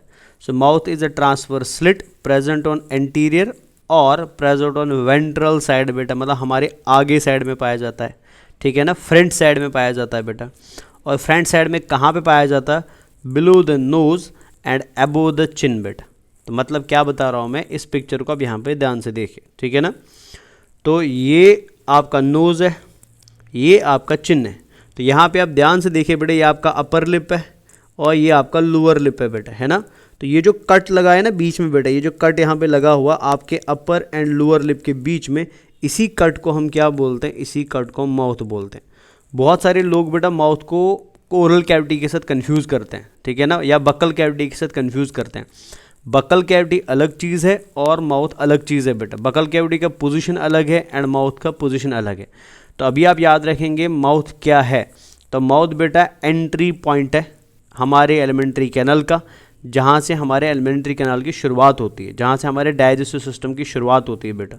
तो माउथ को अगर आपको कभी डिफाइन करना पड़े बायो में, तो आप बता सकते हैं बेटा माउथ एक ट्रांसवर्स स्लिट है। आप देख सकते हैं बेटा, एक ये होता है वर्टिकल, अगर मैं ऐसे कट लगाऊं तो ये वर्टिकल हो गया, अगर मैं ऐसे कट लगाऊं तो ये हॉरिजॉन्टल और ट्रांसवर्स हो गया। तो यहाँ पे ध्यान से देखिए बेटा, हमारी बॉडी के अंदर माउथ में क्या है, एक ट्रांसवर्स कट है बेटा। और ये कट कैसा है बेटा, सीधा लाइन की फॉर्म है ना, इसको हम स्लिट बोलते हैं, this is called a slit बेटा। तो माउथ एक ट्रांसवर्स स्लिट है। कहाँ पे पाया जाता है, हमारे आगे वाली साइड में पाया जाता है, फ्रंट साइड में पाया जाता है, वेंट्रल साइड में पाया जाता है बेटा। कहाँ पे है, it is present below the nose and above the chin बेटा। नोज के नीचे है एंड चिन के ऊपर है बेटा, ठीक है। और इसको कौन कवर करता है, इसको कौन गॉड करता है बेटा, इट इज़ कवर्ड और godhead bye upper and lower lip बेटा। तो इसको ऊपर साइड में आपको मिलता है upper lip and lower side में आपको मिलता है लोअर लिप बेटा। So this transverse slit which is present between the nose and chin guarded by upper and lower lip बेटा, जो एक ट्रांसवर्स स्लिट होती है, this is called as mouth बेटा। इसी को हम क्या बोलते हैं, माउथ बोलते हैं। आपने हमेशा देखा होगा बच्चा कि जो हमारा अपर लिप होता है ना, अपर लिप में यहाँ पे एक डिप्रेशन सा पाया जाता है ना, सबके अंदर होता है बेटा। अगर आप अभी भी अपने हाथ से देखेंगे तो यहाँ पे एक थोड़ा सा डिप्रेशन ऐसा पाया जाता है बेटा, ठीक है। सो दिस डिप्रेशन जो आपके अपर लिप में पाया जाता है ना, this depression is called as philtrum बेटा। इसको हम क्या बोलते हैं, इसको हम फिल्ट्रम बोलते हैं बेटा, ठीक है। तो फिल्ट्रम क्या होता है, ये डिप्रेशन होता है जो कहाँ पे पाया जाता है, अपर लिप में पाया जाता है, ठीक है।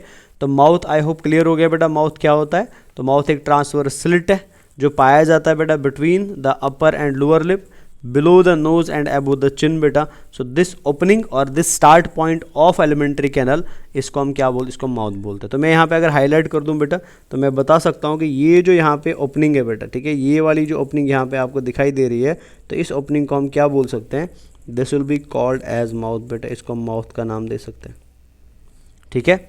जब आप माउथ से अंदर जाते हैं ना, after entering into the mouth बेटा, आफ्टर क्रॉसिंग माउथ, तो माउथ को क्रॉस करने के बाद आपको हमारे एलिमेंट्री कैनाल के अंदर दूसरा एक स्ट्रक्चर मिलता है, that structure is called as vestibule बेटा। अब वेस्टिब्यूल क्या है, तो वेस्टिब्यूल एक ट्रांसवर्स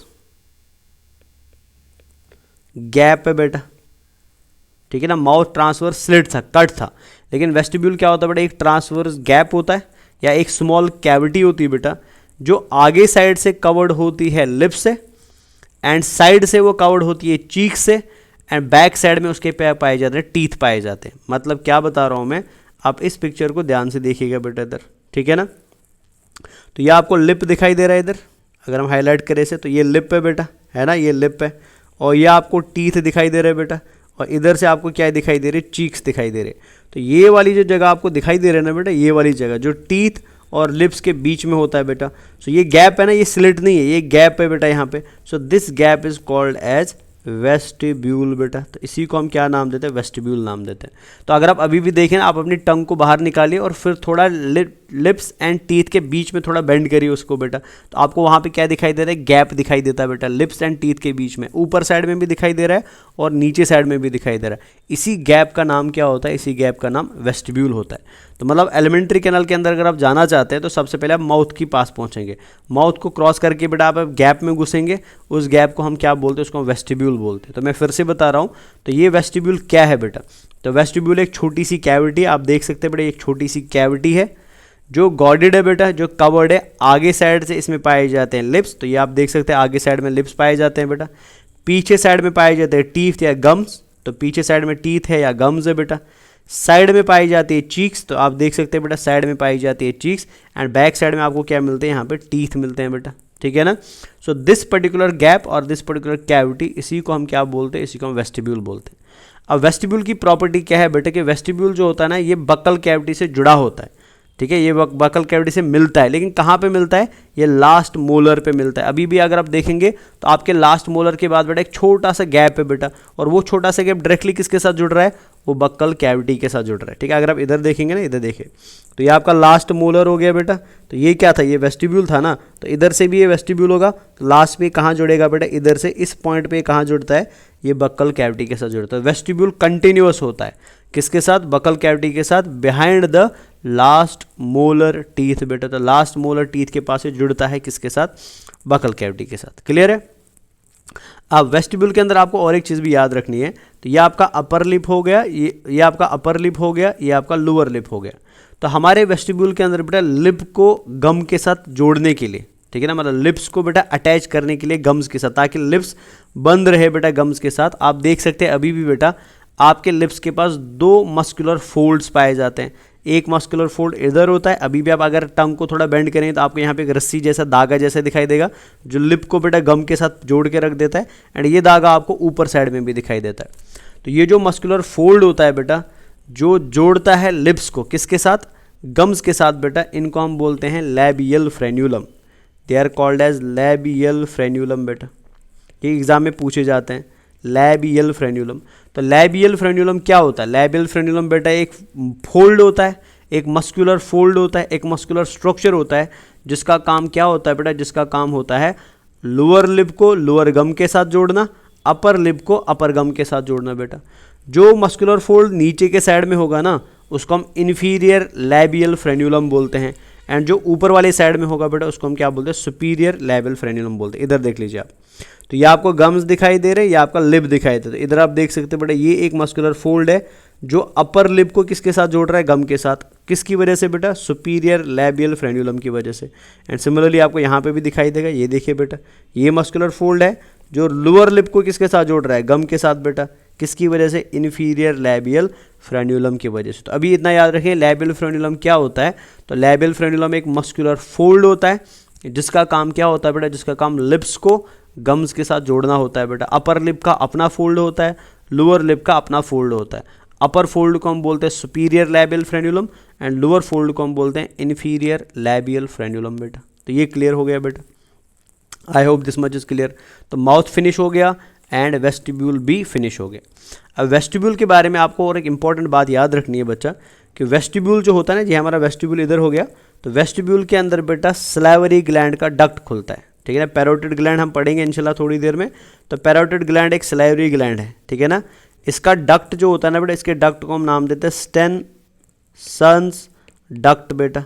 और वो स्टेनसन्स डक्ट कहाँ पे खुलता है? वो वेस्टिब्यूल में खुलता है। तो याद रखेंगे, the opening of Stensen's duct is present in vestibule.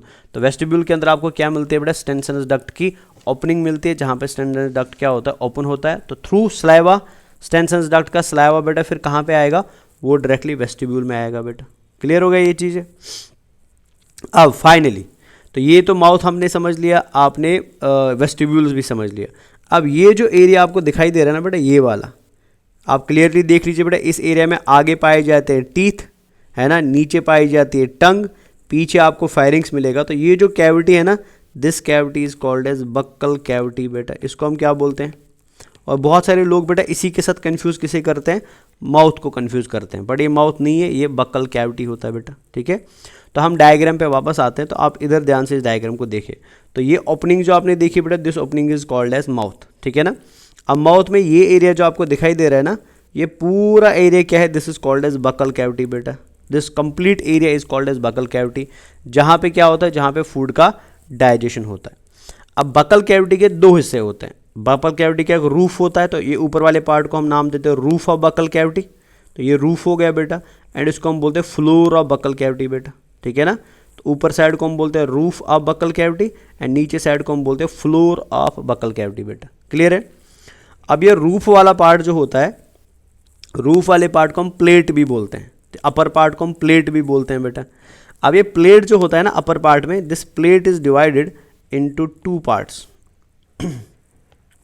तो जो मैंने ब्लू कलर में आगे वाला ये पार्ट बनाया बेटा, ठीक है ना, इसको हम नाम देते हैं हार्ड प्लेट बेटा। तो हम इसको इधर हाईलाइट कर देते हैं। सो ये वाला पार्ट जो आपको दिखाई दे रहा है इधर, सो इस पार्ट को हम बोलते हैं बेटा हार्ड प्लेट।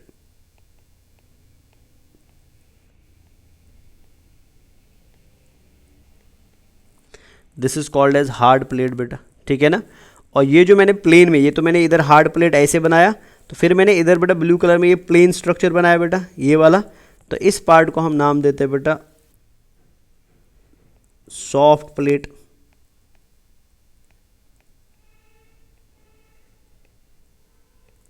सॉफ्ट प्लेट बेटा, ठीक है। हार्ड प्लेट जो होता है, हार्ड प्लेट का और एक नाम है बेटा, this is also called as roof palate. This is also called as roof palate बेटा, ठीक है ना।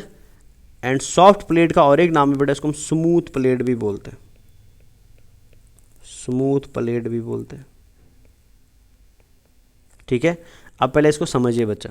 तो मतलब हमारी ओरल कैविटी जो है, ओरल कैविटी को अगर आप अपर साइड में देखेंगे, तो ओरल कैविटी के अपर साइड को, पूरे अपर साइड को बेटा हम क्या बोलते हैं? इसको हम रूफ ऑफ ओरल कैविटी बोलते हैं। This is called as roof, या छत है बेटा किसकी? ओरल कैविटी की। अब ये रूफ ऑफ ओरल कैविटी जो होता है, इसको हम दो पार्ट्स में डिवाइड करते हैं। ये इसका फर्स्ट पार्ट हो गया और ये इसका सेकेंड पार्ट हो गया बेटा, ठीक है ना। दो पार्ट्स में मैंने इसको डिवाइड कर दिया। जो आगे वाला फर्स्ट पार्ट है बेटा, इस आगे वाले फर्स्ट पार्ट को हम बोलते हैं हार्ड प्लेट या रफ प्लेट बोलते हैं इसे। एंड जो पीछे वाला पार्ट है बेटा, इतना वाला पार्ट जो आपको देख रहा है, इसको हम सॉफ्ट प्लेट बोलते हैं और स्मूथ प्लेट बोलते हैं। अब सबसे पहले समझ लेते हैं बेटा हार्ड प्लेट को।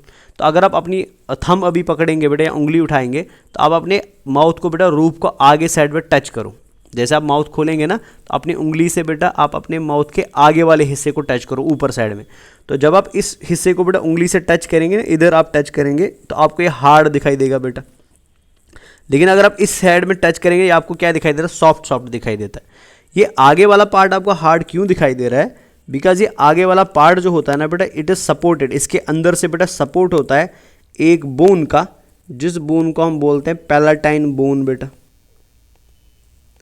इसको हम नाम देते हैं पैलेटाइन बोन। मतलब क्या है इसका, कि ये हिस्सा जो आपको दिखाई दे रहा है ना प्लेट का, यहाँ तो बेटा स्किन होगा, एपिथेलियल टिश्यू होगा बेटा। अब उस एपिथेलियल टिश्यू के अंदर वाले साइड में इधर से एक बोन पाया जाता है। सो दैट मीन्स इस स्ट्रक्चर के अंदर किसका सपोर्ट है? इसके अंदर बेटा बोन का सपोर्ट है। So because of support by the bone बच्चा, जिस बोन का नाम क्या है? Palatine bone. ये वाला हिस्सा कैसा होता है? ये वाला हिस्सा टच में हार्ड होता है बेटा। अब दूसरा हिस्सा आप यहाँ पे देख सकते हैं बच्चा, तो ये वाला हिस्सा जो, इसको हम क्या बोलते हैं? सॉफ्ट प्लेट बोलते हैं। क्यों सॉफ्ट प्लेट बोलते हैं? बिकॉज इसके पीछे बोन नहीं होती है, इसके पीछे कार्टिलेज होती है बेटा, जिस कार्टिलेज को हम बोलते हैं पैलेटाइन कार्टिलेज बेटा, जिसे हम पैलेटाइन कार्टिलेज बोलते हैं, पैलेटाइन कार्टिलेज बोलते हैं। तो मतलब this part is called as hard palate because it is supported by bone. तो बोन तो हार्ड होता है बेटा, जैसे हम टिश्यू में पढ़ ही चुके हैं। This part is supported bye cartilage बेटा, कार्टिलेज सॉफ्ट होता है, इस वजह से इसको हम क्या बोलते हैं? सॉफ्ट प्लेट बोलते हैं। सो बेस्ड ऑन बेटा कि आपकी बकल कैविटी का रूफ हार्ड है टच में कि सॉफ्ट है टच में, आप उसको या तो हार्ड प्लेट बोलते हैं या तो सॉफ्ट प्लेट बोलते हैं। अब हार्ड प्लेट को बेटा फिर हम रफ प्लेट क्यों बोलते हैं? अगेन बेटा आप अगर अपनी फिंगर उठाएंगे, तो फिंगर से बेटा आप इस वाले पार्ट को रब करो, दबाना नहीं है बेटा, रब करना है। तो जब आप इसे रब करेंगे ना, आपको बेटा ऐसी लाइन जैसी दिखाई देती है, यहाँ पे कुछ ऐसे लाइन लाइक स्ट्रक्चर दिखाई दे, जिनको मैंने यहाँ पे ऐसे रिप्रेजेंट किया हो बेटा। तो ये जो लाइन्स आपको यहाँ पे दिखाई दे रही है ना, सो दीज लाइन्स बेटा, हम यहाँ पे हाईलाइट करते हैं। सो दीज, इधर हाईलाइट करते हैं इनको। तो ये जो आपको लाइन लाइक स्ट्रक्चर्स यहाँ पे दिखाई दे रहे हैं, इन लाइन लाइक स्ट्रक्चर्स को हम नाम देते हैं पैलेटाइन रूगे बेटा। They are called as palatine rugae. ठीक है ना? तो मैं आपको दिखा देता हूँ बेटा ये कैसे दिखते हैं रियलिटी में। तो ये आप देख सकते हैं इधर। तो ये आपका बकल कैविटी का रूफ हो गया। तो ये बेटा रूफ का पीछे वाला साइड है, ये रूफ का आगे वाला साइड है। तो ये आगे वाला साइड हार्ड होता अगर आप इसे टच करेंगे, एंड ये पीछे वाला सॉफ्ट होता अगर आप इसे टच करेंगे। लेकिन अगर आप इस हार्ड प्लेट को रब करेंगे ना, तो आपको ये दिखाई दे ना, लाइन जैसी दिखाई दे रही है यहाँ पे बेटा। सो इन्हीं लाइन्स को हम क्या बोलते हैं? इन्हीं को हम पैलेटाइन रूगेज बोलते हैं बेटा। तो जिस एरिया में पैलेटाइन रूगे होता है ना, वो टच में कैसा होता है? वो टच में रफ होता है। ठीक है? सो दैट इज वाई बेटा it is also called as roof palate बेटा। तो याद रखेंगे, आपके बकल कैविटी के रूफ का आगे वाला हिस्सा रफ होता है because of presence of palatine rugae बेटा। दैट इज वाई उसको हम क्या बोलते हैं? रफ प्लेट बोलते हैं। एंड इसको हम स्मूथ क्यों बोलते हैं? तो ऑटोमेटिकली समझ गए बेटा, बिकॉज यहाँ पे पैलेटाइन रूगेज नहीं होते हैं। अब इधर पैलेटाइन रूगेज का रफ होना ज़रूरी है। क्यों ज़रूरी है बच्चा? बिकॉज जब आप फूड को मेस्टिकेट करते हैं ना, जब आप फूड को डाइजेस्ट करते हैं, तो डाइजेशन के टाइम पे बेटा माउथ के अंदर आप फूड को मूव कराते हैं टंग की मदद से। आपके माउथ के अंदर बेटा फूड रोटेट हो रहा होता है, मूव हो रहा होता है। सो आपका फूड बेटा रोटेशन के टाइम पे, मूवमेंट के टाइम पे या मेस्टिकेशन के टाइम पे माउथ से स्लिप हो सकता है। ठीक है ना? बिकॉज अगर यहाँ पे फ्रिक्शन नहीं मिलेगा, तो वो माउथ के थ्रू क्या आ सकता है बेटा? बाहर आ सकता है, गिर सकता है। तो फूड आपके माउथ से बाहर ना आए, ठीक है, उस चीज़ को रोकने के लिए बेटा हमने यहाँ पे क्या बना लिया? हमने यहाँ पे पैलेटाइन रूगेज बना लिए। और ये पैलेटाइन रूगेज क्या करते हैं बेटा? फूड को फ्रिक्शन प्रोवाइड करते हैं, जिस फ्रिक्शन की वजह से बेटा फूड बाहर नहीं आ पाता है। तो ये इंपॉर्टेंट स्ट्रक्चर है बेटा। एंड पीछे हमने वो क्यों नहीं रखे? बिकॉज पीछे हमें फूड को कहाँ पे भेजना है? ईसोफेगस में भेजना है बेटा। तो अगर हम यहाँ पे भी पैलेटाइन रूगे रख देते ना, तो फिर यहाँ पे भी फ्रिक्शन प्रोवाइड होता, तो हमें फूड को निगलना, स्वेलो करना मुश्किल हो जाता बच्चा। तो इसलिए हमने पीछे वाला पार्ट कैसा रखा? स्मूथ रखा बच्चा। तो ये हो गया आपका प्लेट वाला पोर्शन बेटा। रफ प्लेट क्या होता है एंड स्मूथ प्लेट क्या होता है। अब और एक चीज़ भी आप देख लीजिए, स्मूथ प्लेट जो होता है बेटा, स्मूथ प्लेट आगे जाके एक बल्ब लाइक स्ट्रक्चर बनाता है। ठीक है ना? So this extension of smooth plate बेटा, जो एक बल्ब लाइक स्ट्रक्चर है, ये मॉडिफिकेशन है बेटा स्मूथ प्लेट का। ये बल्ब लाइक स्ट्रक्चर बना ना, दिस इज कॉल्ड एज विल्वा बेटा। इसको विल्वा बोलते हैं। ये इंपॉर्टेंट है एग्जाम के लिए बेटा, इसको हम विल्वा बोलते हैं बेटा, ठीक है ना। और विल्वा का हम और एक नाम भी देते हैं, अगर आप याद रखना चाहे तो this is also called as velum palatine, इसको हम विल्लम पैलाटाइन भी बोलते हैं बेटा, ठीक है ना। तो ये याद रखेंगे, पोस्टीरियर एंड जो सॉफ्ट प्लेट का होता है वो पोस्टीरियर एंड सॉफ्ट प्लेट का बेटा एक फ्लैशी फोल्ड बनाता है, ठीक है, एक fleshy conical flap like structure बनाता है। सो this conical flap like structure बेटा इसको हम विल्वा बोलते हैं और विल्लम पैलाटाइन बोलते हैं बेटा। एंड विल्लम पैलाटाइन का काम क्या होता है कि जब आप फूड को निगलते हैं ना, जब आप फूड को स्वेलो करते हैं बेटा, तो ये विल्लम पैलाटाइन पीछे बेंड करेगा और किसे कवर करेगा बेटा, आपकी इंटरनल नैरीज को कवर करेगा। बिकॉज यहाँ से एयर आता है ना, ये नाक है बेटा, नाक से हवा अंदर आएगा और अंदर आने के बाद बेटा कहाँ से आपकी ट्राइके में चला जाएगा, इंटरनल नैरीज से ट्राइके में चला जाएगा। तो जब आप फूड को निगलते हैं ना, तो ये विल्लम पैलाटाइन बेटा ऊपर की तरफ बेंड करता है और किसे बंद कर देता है, आपकी इंटरनल नैरीज को बंद करते हैं, ताकि आपका फूड आपकी नाक के अंदर ना चला जाए बेटा। क्लियर हो गया ये? चले अब नीचे की तरफ नज़र डालते हैं। तो ये हमारा बेटा रूफ तो ख़त्म हो गया, रूफ हम समझ गए। अब हम आते हैं फ्लोर की तरफ। तो फ्लोर के अंदर आपको क्या मिलता है बेटा, फ्लोर के अंदर आपको एक स्केलेटल मसल से बना हुआ ऑर्गन मिलता है, ठीक है। ये स्केलेटल मसल का बना हुआ ऑर्गन है, एक मस्कुलर ऑर्गन है। सो this muscular organ is called as tongue बेटा। टंग को हम डिटेल में बाद में पढ़ेंगे, तो इसको हम टंग बोलते हैं। यानी ओरल कैविटी का फ्लोर कौन बनाता है, ओरल कैविटी का फ्लोर बेटा एक स्केलेटल मसल से बना हुआ स्ट्रक्चर बनाता है। That skeletal muscular structure is called as tongue बेटा, इसको हम टंग बोलते हैं। अब टंग जो होता है बेटा, टंग नीचे फ्लोर के साथ जुड़ा रहता है, अगेन एक मस्कुलर फोल्ड से। आप यहाँ पे देख सकते हैं, तो ये टंग है बेटा ग्रीन कलर में, तो ये किससे जुड़ा हुआ है, नीचे फ्लोर से जुड़ा हुआ बेटा एक मस्कुलर फोल्ड से। This muscular fold is called as, इसको हम नाम देते हैं लिंगुअल फ्रेन्यूलम बेटा। तो जो होठों को जोड़ता है, लिप्स को जोड़ता है बेटा, तो लिप्स को जोड़ने वाले को हम नाम देते हैं लैबियल फ्रेन्यूलम, ठीक है ना। और जो टंग को नीचे जोड़ता है बेटा, उसको हम क्या बोलते हैं, उसको हम लिंगुअल फ्रेन्यूलम बोलते हैं। तो आप यहाँ पे देख सकते हैं, तो ये आपकी टंग है बेटा, है ना। तो ये देख लीजिए बेटा, टंग के नीचे क्या लगा हुआ बेटा, ये एक मस्कुलर फोल्ड लगा हुआ जो टंग को पकड़ के रखेगा, नीचे बांध के रखेगा। इस मस्कुलर फोल्ड को हम क्या बोलते हैं, फ्रेन्यूलम लिंगवी, या शॉर्ट में इसको लिंगुअल फ्रेन्यूलम बोला जाता है बेटा, ठीक है। तो आप लिंगुअल फ्रेन्यूलम याद रखें या दूसरा नाम याद रखें, one and the same thing है। क्लियर है? अब इधर कंफ्यूज नहीं होना, बिकॉज ये हम रेस्पिरेटरी सिस्टम में पढ़ेंगे, बट फिर भी याद रख लो, ये वाला पार्ट जो आप यहाँ पे देख रहे हैं, ये नेजल चैम्बर है बेटा, इसको हम नेजल चैम्बर बोलते हैं। तो ये मैं इधर नहीं पढ़ाऊंगा, ये हम रेस्पिरेटरी सिस्टम में डिटेल में पढ़ेंगे। This is called as nasal chamber बेटा, ठीक है ना। तो ये क्या है बेटा, दिस इज एक्सटर्नल नॉस्ट्रल बेटा, तो ये एक्सटर्नल नैरीज बोलते हैं ना बेटा, ठीक है। और ये क्या है बेटा, दिस इज इंटरनल नैरीज,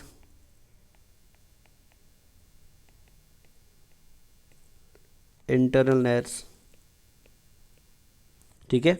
अब ये जो आपको यहाँ पे इन बिटवीन स्पेस दिखाई दे रहा है ना, ये स्पेस जो दिखाई दे रहा है, जिसको मैं थोड़ा येलो कलर में कर देता हूँ बेटा, तो इस येलो कलर्ड स्पेस को हम बेटा फायरिंग्स बोलते हैं, ठीक है। तो this yellow coloured space is called as pharynx बेटा। इसको भी हम रेस्पिरेटरी सिस्टम में पढ़ेंगे, इसको हम फायरिंग्स बोलते हैं, ये भी याद रख लेना बेटा।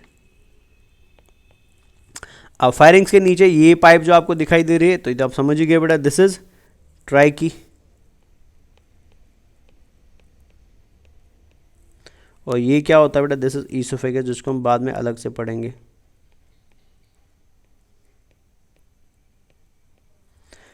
मैं आपको ऑलरेडी बता चुका हूं बेटा, ओपनिंग ऑफ ईसोफेगस होती है, और ईसोफेगस की ओपनिंग है ना, तो ओपनिंग ऑफ ईसोफेगस को हम क्या बोलते हैं, इसको हम गुलेट बोलते हैं, ठीक है, याद रख लेना है। Opening of oesophagus is called as gullet, and opening of trachea is called as glottis बेटा।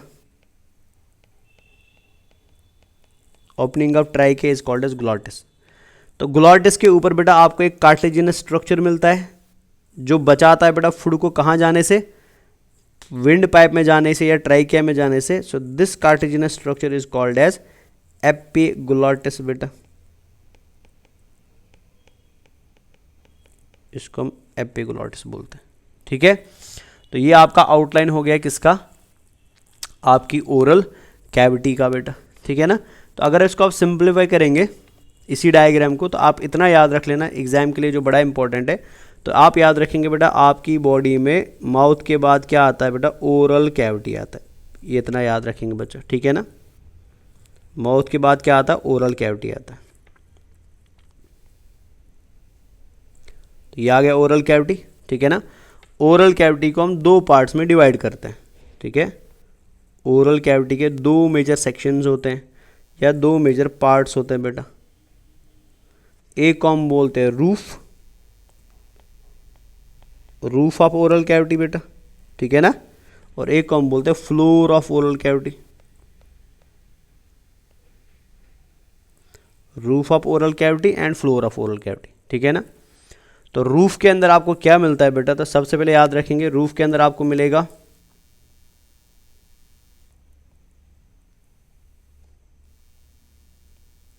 अपर जॉ बोन मिलेगी बेटा, जिस अपर जॉ बोन को हम मैग्जीला बोलते हैं। मैग्जीला मतलब होता है बेटा अपर जॉ बोन, ठीक है ना। एंड याद रखेंगे बेटा, हमारी बॉडी के अंदर जो अपर जॉ होता है ये दो मैक्सिलरी बोन से बनता है,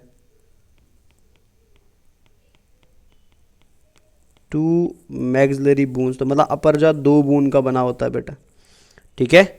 इसके अलावा बेटा आपको अपर जॉ में क्या मिलते हैं, आपको अपर जॉ में टीथ मिलते हैं, ठीक है ना। टीथ लिख देते हैं यहाँ पे।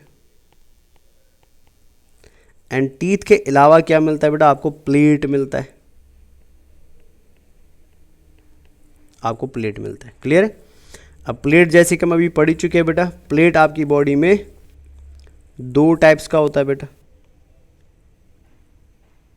दो टाइप्स का प्लेट होता है आपकी बॉडी में। तो एक को हम नाम देते हैं hard plate,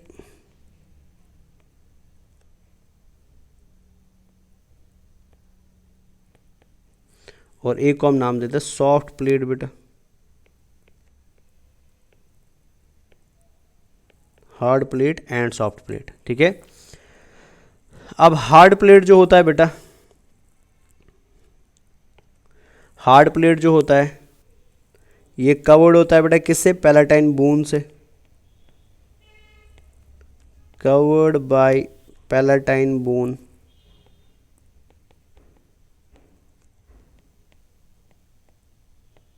covered by palatine bone बेटा, ठीक है। और इसमें आपको क्या मिलते हैं, पैलेटाइन रूगे मिलते हैं बेटा।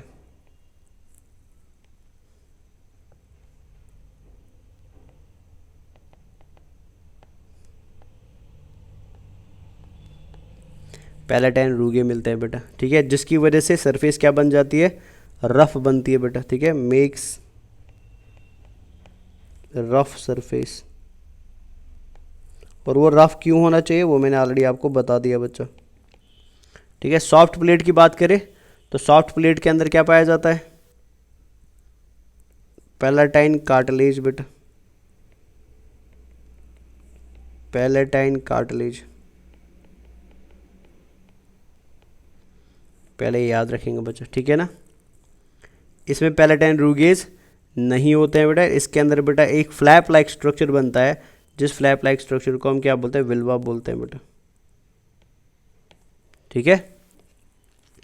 चले, और विल्वा का काम क्या होता है अभी मैंने बता दिया। तो विल्वा बेटा क्या करता है, प्रिवेंट करता है फूड की एंट्री को, कहाँ पे, नेजल कैविटी में बेटा, prevents food from entering into nasal cavity, ठीक है। चले, फ्लोर की बात करें तो फ्लोर में आपने अभी भी देखा, फ्लोर में हमें क्या मिला, दो चीजें मिली बेटा। पहली चीज थी टंग, ठीक है, एंड और थे टीथ। तो टीथ ऊपर भी होते हैं और नीचे भी होते हैं, ठीक है।